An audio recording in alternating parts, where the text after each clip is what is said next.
Olá, galera, tudo bom? Hoje eu estou aqui para corrigir a nossa lista de filosofia.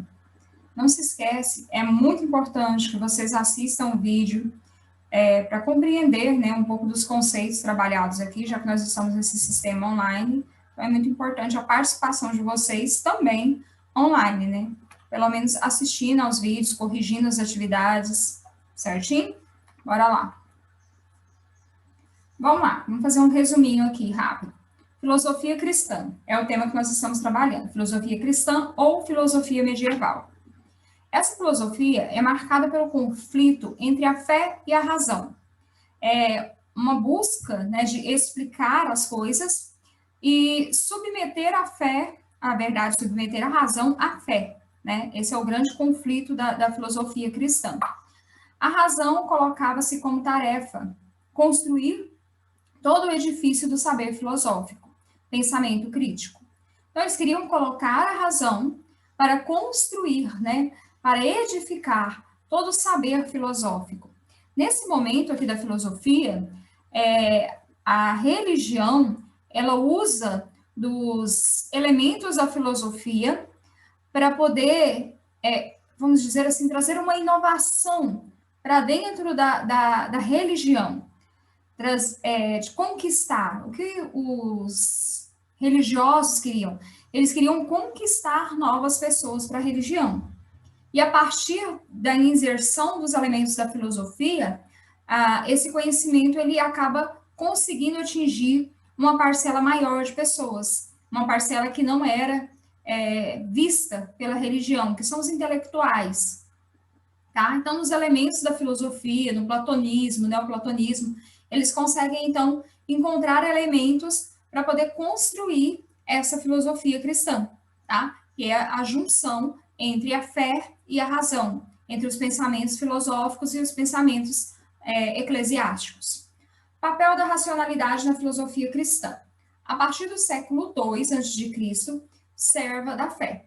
Então, o papel da racionalidade, do pensamento, nessa era cristã, aqui no século II a.C., vamos dizer assim, o pensamento, a racionalidade, a capacidade intelectual do indivíduo, ela estava submetida à fé, certo? O saber ele não poderia ultrapassar os limites da fé.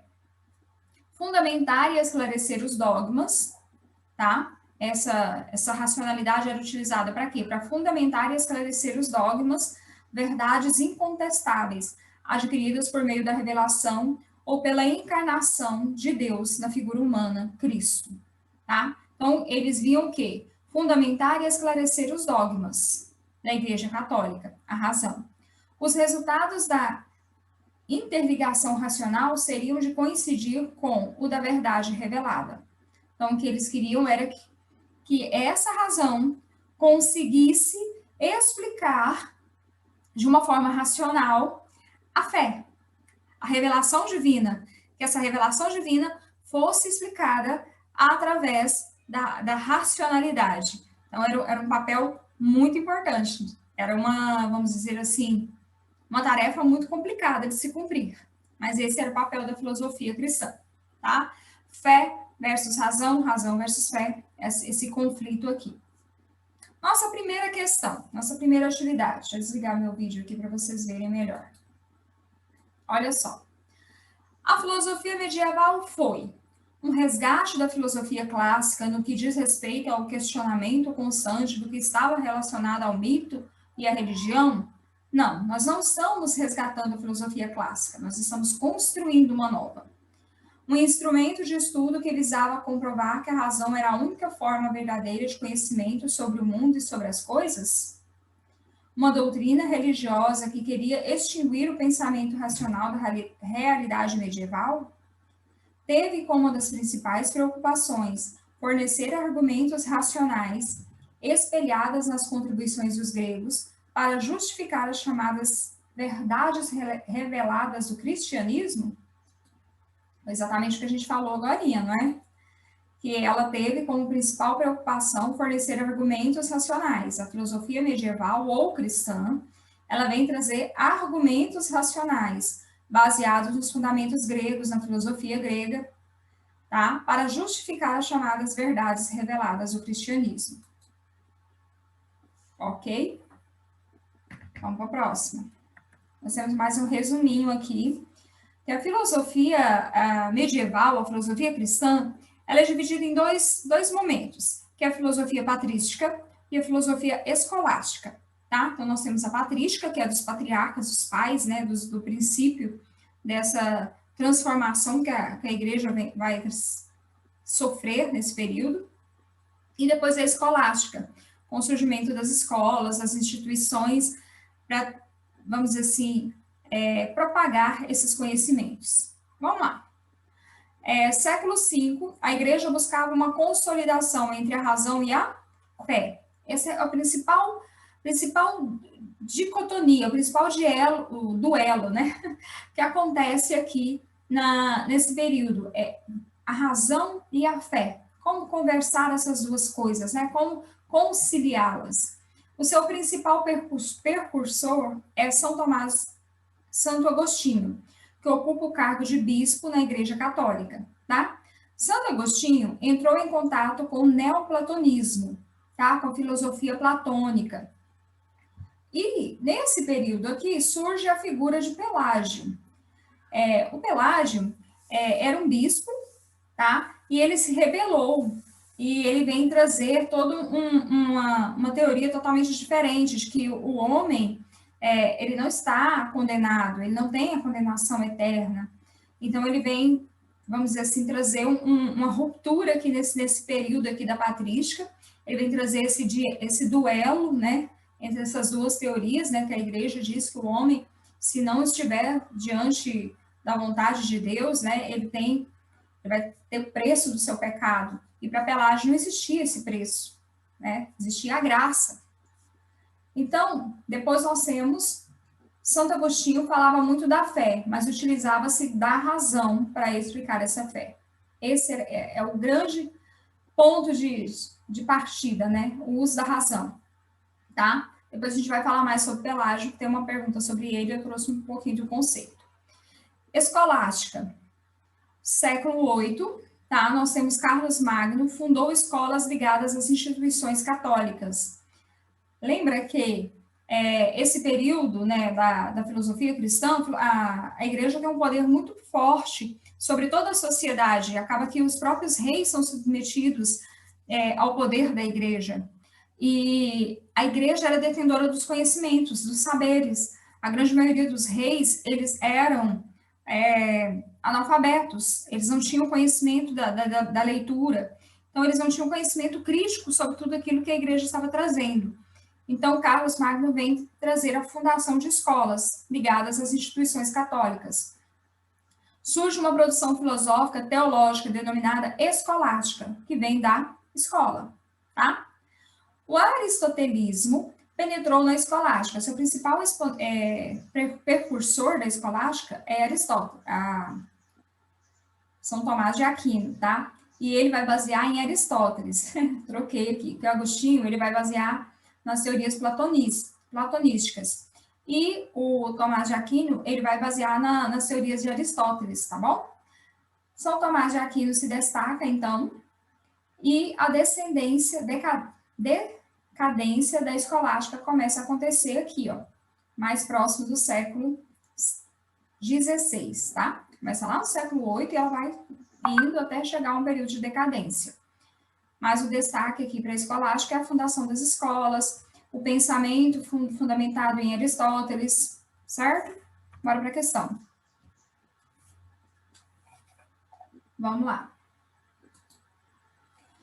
Para a filosofia cristã medieval, a relação entre a fé e a razão era de... Qual que era a relação entre fé e razão? A gente falou muito, né? Nos dois slides que eu trouxe para vocês anteriores, a gente falou muito sobre isso. Olha só a primeira. Subordinação da fé em favor da razão. Subordinação da razão em favor da fé. Conciliação igualitária entre a fé e a razão. Negação de ambas com meios para se alcançar a verdade sobre as coisas.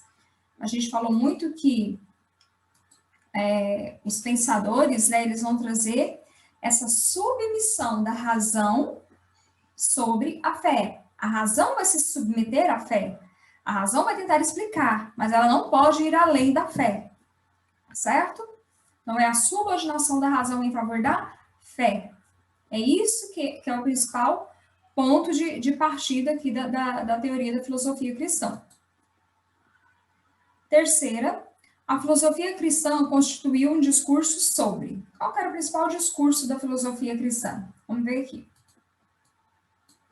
A busca pelo conhecimento absoluto sobre as verdades divinas tenta solucionar questões de liturgia, busca unir a fé e a razão, ciência e fé, o crescimento das igrejas no período medieval, quem eram os verdadeiros seguidores de Cristo, qual que é o principal discurso da filosofia cristã?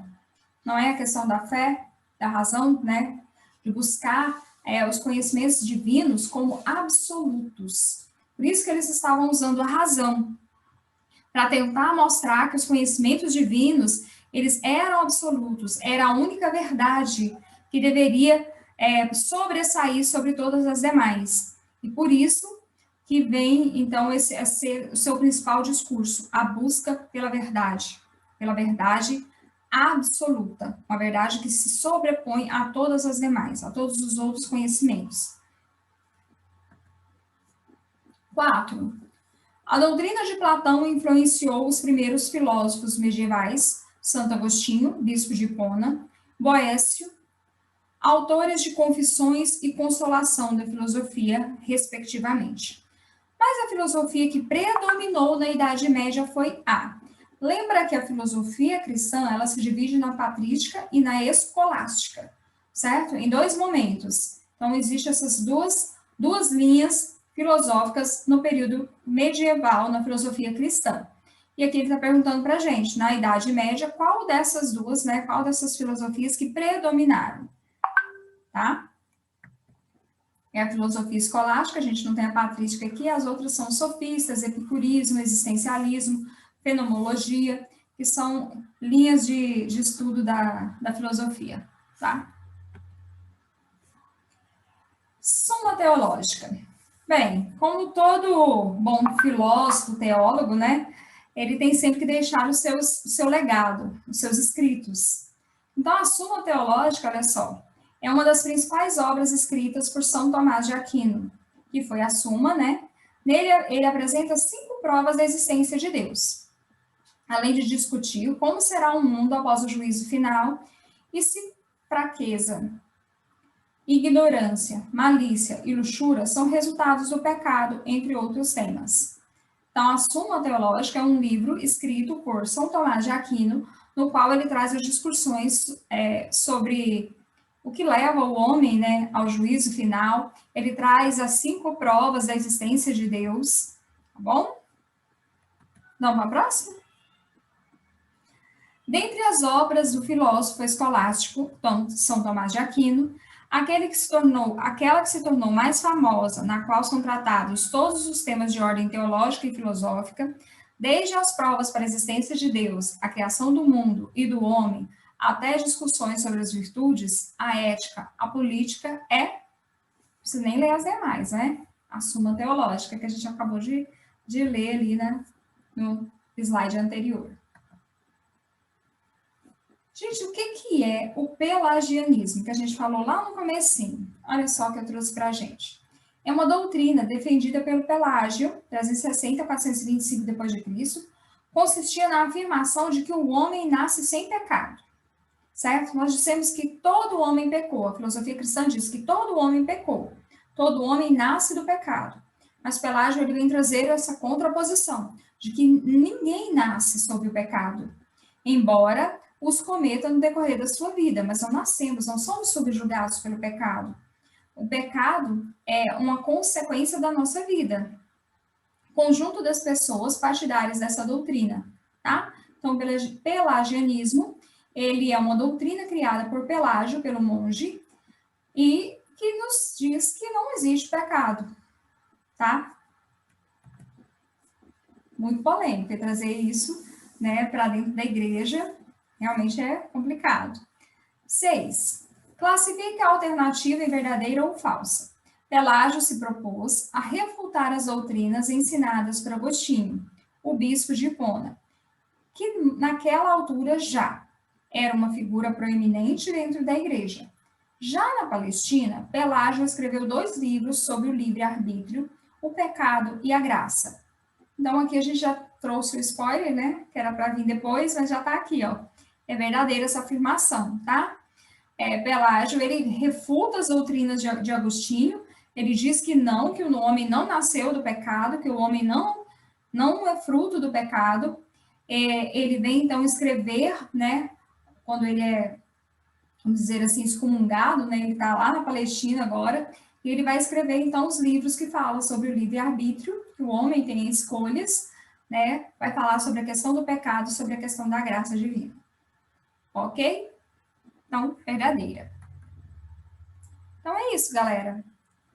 Fica com Deus. E até a próxima. Tchau, tchau.